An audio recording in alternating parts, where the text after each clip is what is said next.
నేపాల్లో రాజులు పోయిరి, అలనాడు ఈనాడు ప్రజాస్వామ్యంలో ఉన్న సమర్థతపు ప్రధానమంత్రి, రాష్ట్రపతి, మంత్రులు, జడ్జిలు, యువత తిరుగుబాటుతో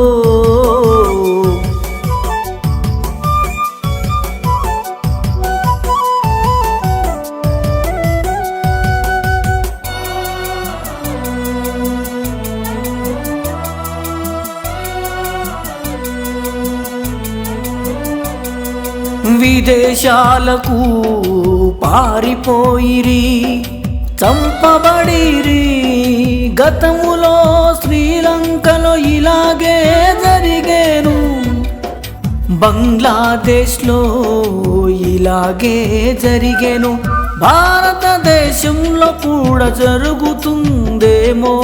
కనీస ఆర్థిక సమానత లేనప్పుడు పని చేయగలిగిన యువతకు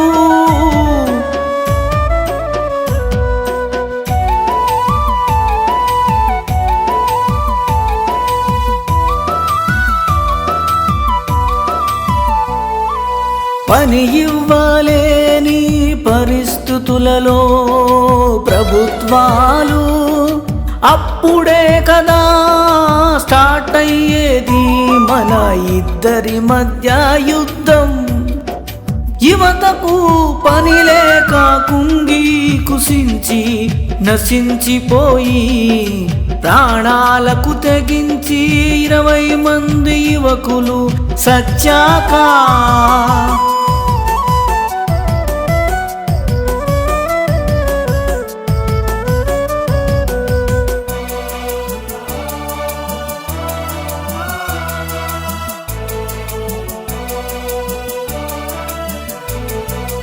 యువకులంతా ఫ్రస్ట్రేషన్లో ఉండిపోయి తిరుగుబాటు తనమే ఈ నేపాలు అగ్నిగుండం.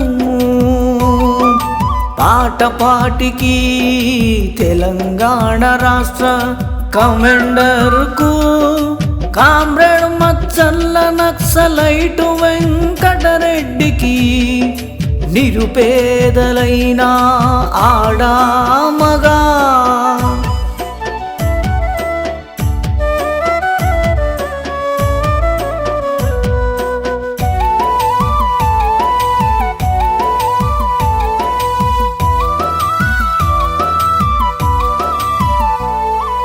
పేదలైన ఆడమగ మధ్య తరగతి ఆడమగా ఓటు వేసి అధికారం ఇస్తే మందు బందు, సిగరెట్టు బందు, పాను పరకు బందు, అందరికీ 25 ఏళ్ల వరకు ఫెయిల్ అనేది లేకుండా చట్టం తీసుకొచ్చి చదివిస్తాను.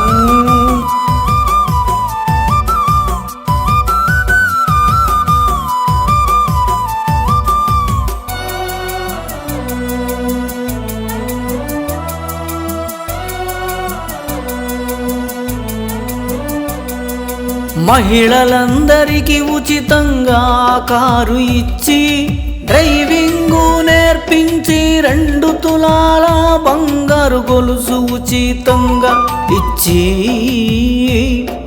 మహిళలందరికీ ప్రత్యేకముగా ఫెయిల్ అనేది లేకుండా 25 ఏళ్ల వరకు తప్పక చదివిస్తాము. పని లేని వ్యక్తి అంటూ తెలంగాణలో ఉండరాదు. అప్పుడే తెలంగాణ రాష్ట్రం త్వరగతిన అభివృద్ధి చెంది మన దేశానికి ప్రపంచానికి ఆదర్శంగా ఉంటుంది. పాటపాటికే